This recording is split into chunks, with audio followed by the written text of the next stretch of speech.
नमस्कार दोस्तों, आज की वीडियो में हम जानेंगे कि मनुष्य का शरीर त्यागने के बाद हमारे व आपके साथ क्या होता है। एक बार नचिकेता ने यमराज जी से पूछा कि मरने के बाद आदमी कहाँ जाता है। यमराज जी ने कहा, आदमी मरने के बाद कहाँ जाता है, मैं आपको बताता हूँ।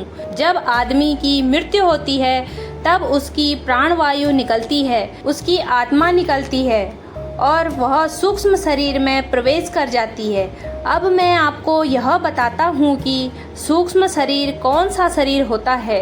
जैसे हम रात में सोते हैं और एक शरीर हमारा बिस्तर पर पड़ा रहता है, सपना देख रहा होता है कि हम कहीं गए हैं, तीर्थ पर गए हैं, कहीं घूमने गए हैं, तो जो शरीर सपने में घूम रहा होता है, तीर्थ यात्रा कर रहा होता है, वही शरीर सूक्ष्म शरीर होता है। और जो बिस्तर पर लेटा हुआ है उसे स्थूल शरीर कहते हैं। तो मरने के बाद आत्मा स्थूल शरीर से सूक्ष्म शरीर में प्रवेश करती है और इस सूक्ष्म शरीर को यमदूत पकड़ कर ले जाते हैं और यमराज के सामने प्रस्तुत करते हैं।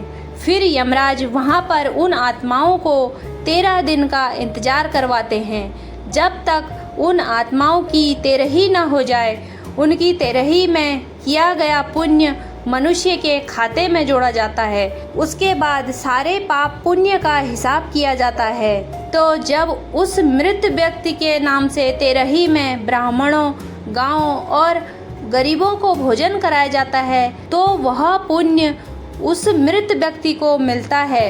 इसलिए 13 दिन बाद पाप पुण्य का हिसाब होता है।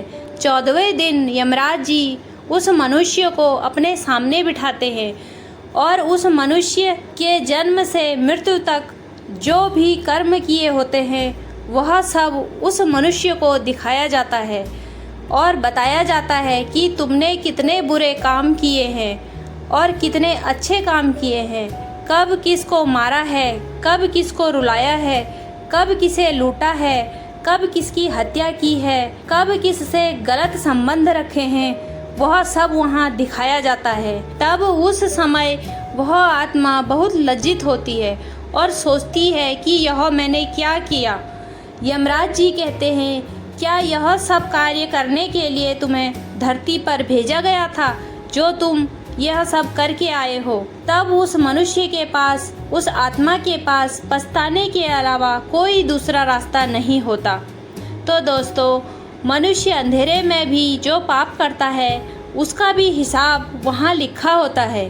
पैसा कमाने के लिए मनुष्य न जाने कितने बुरे काम कर लेता है, लेकिन यह भूल जाता है कि इसका हिसाब हमें देना पड़ेगा। किसी को कौड़ी कम नहीं देता, किसी को दमड़ी ज़्यादा, पर समझदार तो चुप रह जाता, मूर्ख शोर मचाता, मेरे मालिक की दुकान में सब लोगों का खाता।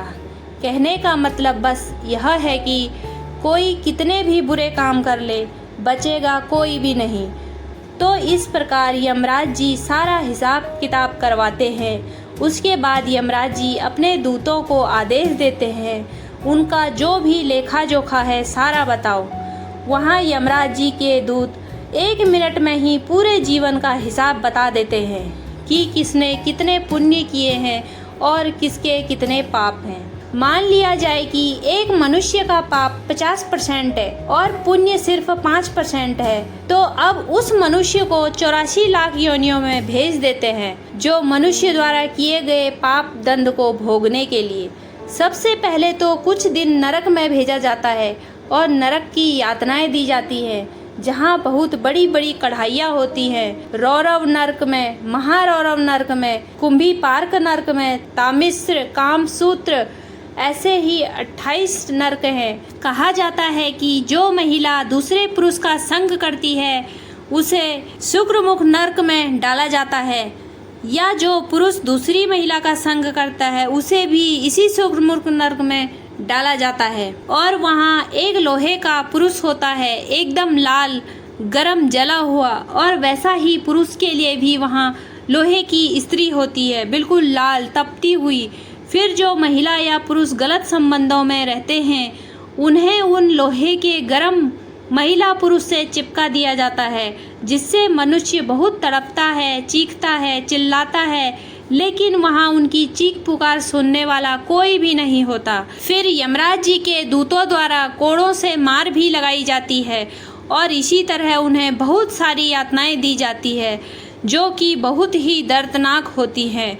लेकिन आज कलयुग में इंसान इतना पाप कर रहा है, ना ही माँ को कुछ समझता, ना ही बहन को कुछ समझता और ना ही बेटियों को कुछ समझ रहा है। बिल्कुल ही जानवर स्वभाव का मनुष्य हो चुका है। वह यह नहीं सोचता कि वह कहाँ जाकर बचेगा। कहते हैं ना कि लाल आँख से देख रहा है तुझे देखने वाला, सच की खेती कर ले चतुर नर, समय गुजरता जाता, मेरी मालिक की दुकान में सब लोगों का खाता। तो दोस्तों, इस प्रकार दूतों द्वारा नर्क में यातनाएं देकर फिर उसे 84 लाख योनियों में भेज दिया जाता है। 84 लाख योनियाँ मतलब जैसे कि नाली का कीड़ा, गधा, कुत्ता, बिल्ली, सांप, सुअर, बिच्छू, चमगादड़, कीड़े मकोड़े, चींटियाँ, इन्हीं योनियों में भेज दिया जाता है। और सारी 84 लाख योनियों के अंत में आखिरी योनि गौ माता की योनि है। जब मनुष्य सारे पापों को भोग लेता है तब मनुष्य निष्पाप हो जाता है, उसके सारे पाप खत्म हो जाते हैं। तब उसके बाद उसे गाय बनना पड़ता है। वह गाय का शरीर धारण करता है और जब गाय का शरीर त्याग कर यमराज जी के पास जाता है बिल्कुल शुद्ध होकर, तब यमराज जी कहते हैं कि अब तुम्हारे 50% पाप खत्म हो चुके हैं, अब 5% पुण्य बचे हुए हैं। यमराज जी कहते हैं कि जो 5% पुण्य लेकर तुम्हें फिर से मनुष्य का शरीर प्रदान किया जाता है।